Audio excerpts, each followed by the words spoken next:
Hello friend, good morning. कैसे आप लोग? होप आप लोग अच्छे होंगे, मस्त होंगे। तो मैं पूनम एक नए सपन में आप सबको वेलकम करती हूँ। तो हमारे ब्लॉग में बने रहिएगा, वॉच कीजिएगा। तो सुबह की आपने देखा कि दही मेरी जम चुकी है और मैं उसको उठा के फ्रिज में डाल दी हूँ। तो सुबह से मैंने अपनी रूटीन शुरू की। खाना पीना बनने के बाद मैं लग गई थी फ्रिज की सफाई करने में। मैंने हस्बैंड को भेज दी हूँ और फिर उसके बाद नवरात्र का एक दिन पहले का वीडियो ये रहने वाली है।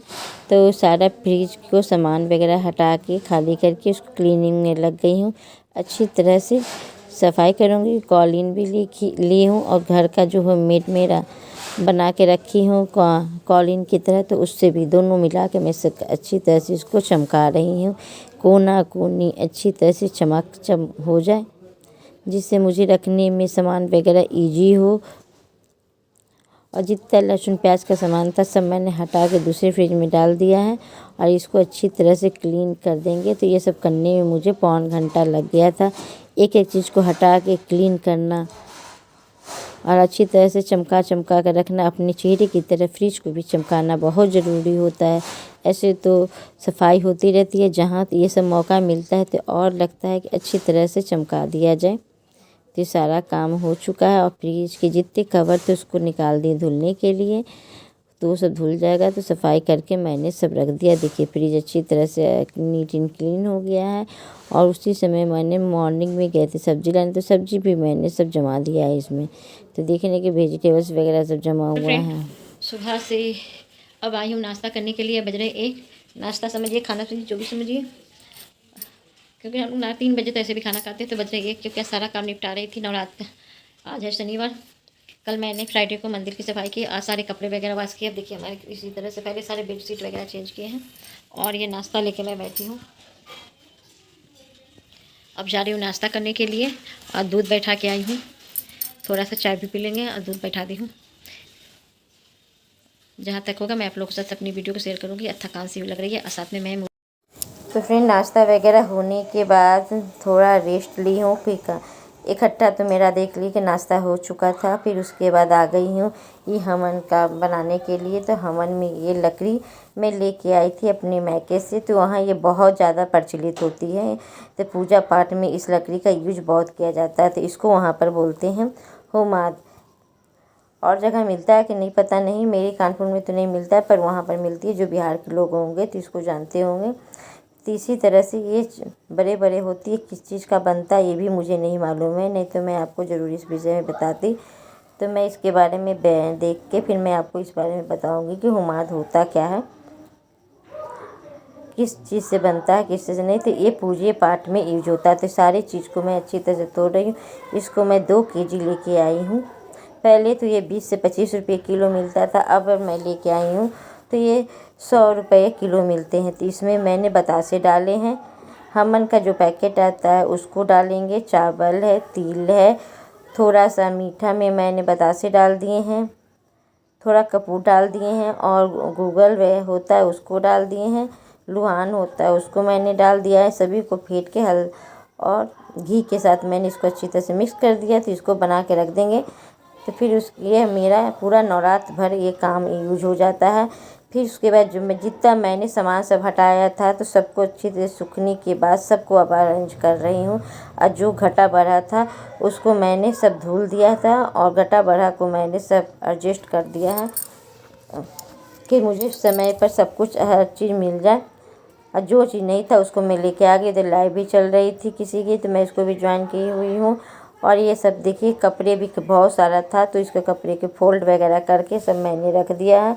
और जो सामान मैंने सोफ़ा कवर वगैरह धुला था उसको भी मैंने अरेंज कर दिया है। तो सभी चीज़ का मैं वीडियो तो नहीं ले पाई हूँ। फिर उसके बाद ये सब करने के बाद फिर मैंने घी निकालने के लिए रखे हुए थे, क्योंकि बहुत सारे कटोरी में रखा हुआ था मलाई। तो मैंने सोचा कि जब फ्रिज को क्लीन की हूँ तो सारा निकाल लेती हूँ। तो ये अच्छी तरह से बीटर से मैंने इसको कर लिया। बीटर से करो तो ज़्यादा फैलता भी नहीं है, अच्छी तरह से साफ़ हो जाता है, समय भी बचती है। या तो कभी मिक्सी में कर लेते, कभी बीटर में। जब इसकी बदबू आती है तो हर इंसान को इसकी बदबू पसंद नहीं आती है। तो मैंने उसकी जगह पे मैं ये धूपबत्ती रख देती हूँ। तो इससे होता है कि बदबू नहीं आती है, सुगंध भी अच्छा रहता है। किचन में, और सबको ये बदबू पसंद भी नहीं आती है। तो शायद मेरे साथ नहीं, सभी लोग के साथ ही होता होगा ही। और फिर मैंने इस कपड़े में मैंने छान दिया। पहले तो मैं उस छन्नी में डाल के छानती थी, उससे क्या होता था ना, इसकी गंदगी बहुत सारा नीचे आ जाते थे। पर इस कपड़े में छानने से सारा गंदगी इसी में रह जाते हैं। और घी देखिए अब कितना दम ट्रांसपेरेंट अच्छा से निकला, एक भी गंदी नहीं आई है। तो इससे मैं पनीर छानती हूँ और फिर इसको मैं अच्छी तरह से धुल के साफ़ करके रख दूँगी। और मैं इसका सारा निचोड़ निकाल लेती हूँ, क्योंकि आम के आम गुठलियों को दाम निकालना है, तो सारा निचोड़ मैं निकाल लूँगी। और ये जितना बचा हुआ मटेरियल है इसको भी पानी डाल के फ्रिज में रख दूँगी। तो ये और इसका जितना फ्रिज में रखने से पहले इसकी जितनी गंदगी होगी सब निकाल लेंगे। जो छोटे छोटे निकले हुए हैं दानेदार, तो उसको भी निकाल लेंगे। तो पहले इसको गर्म पानी में डाल देते हैं, फिर इसको छन्नी से छान देंगे। तो ये आपकी रोटी पराठा में भी इस पानी का यूज़ कर सकते हैं। आप फ्रिज में रख देंगे तो उसके ऊपर ढेर सारी घी निकल आता है, तो आप घी का भी यूज़ कर सकते हैं। तो मैं थोड़ा पानी का यूज़ दाल वगैरह बनाने में यूज़ करती हूँ, आटा गूँथने में। और जब बच जाता है तो फ्रिज में डाल देते हैं, तो उससे थोड़ा ठीक ठाक घी निकल आता है। तो वो आराम से 2 दिन वो घी रोटी में लगाने के लिए हो जाता है। तो देखिए इसमें मैंने पानी डाल दिया है। और उसके बाद जब ये गर्म हो जाएगा फिर उसको भी छान के निकाल लेंगे। कहते हैं कि दाम के दाम गुठलियों का दाम वाला हिसाब वो भी मैं भी कर लूँगी। और देखिए कितना अच्छा ट्रांसपेरेंट निकला है। और ये आधा किलो से थोड़ा कम घी निकल चुकी थी। और मुझे क्या चाहिए, इतनी अच्छी घर का फ्रेश ताज़ा घी।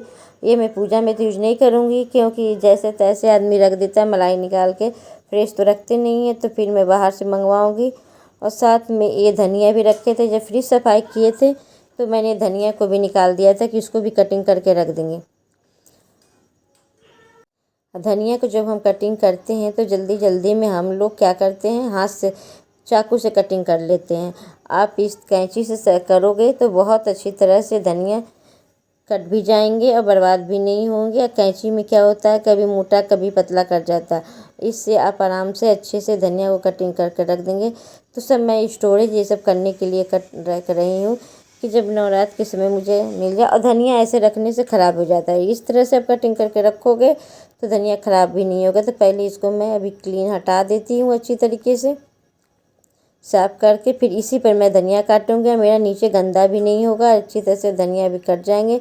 इसी पेपर मैंने जानबूझ के भी डाल दी, इसी पेपर में रख दूँगी। तो महीन महीन सारे धनिया काट लेंगे। जब ज़रूरत होगा तो एक दिन बाद की ज़रूरत है तो हमको, यानी नवरात्र में, ये सारा काम नवरात्र के एक दिन पहले का होने वाला है। अगर हमारी वीडियो आप लोग को अच्छी लगती है तो लाइक सब्सक्राइब शेयर कीजिएगा और सपोर्ट कीजिएगा। देखिए कितनी महीन महीन सारी धनिया कट रहे हैं। इसे निकाल के भी जल्दी से सब्ज़ी में भी डाल देंगे धुल डाल के। मैं इसको धुल के नहीं रखती क्योंकि इसे बहुत टाइम लगता है सूखने में, सूखता तो है नहीं। तो मैं इसी तरह से रख देती हूँ। बहुत लोग धुल के रखते हैं, अच्छी बात है, धुल के रखना भी चाहिए। मैं तो हर सब्ज़ी को धुल के नहीं रख पाती हूँ। और ये देखिए जितना घी वगैरह सब उसका निकला था, तो मैं इसको भी छान दूँगी इसी में। और ये जो ऊपर का सारे गंदे हटा दिए, पानी जो बचा हुआ है इसका यूज़ मैं खाने बनाने में यूज़ करूँगी।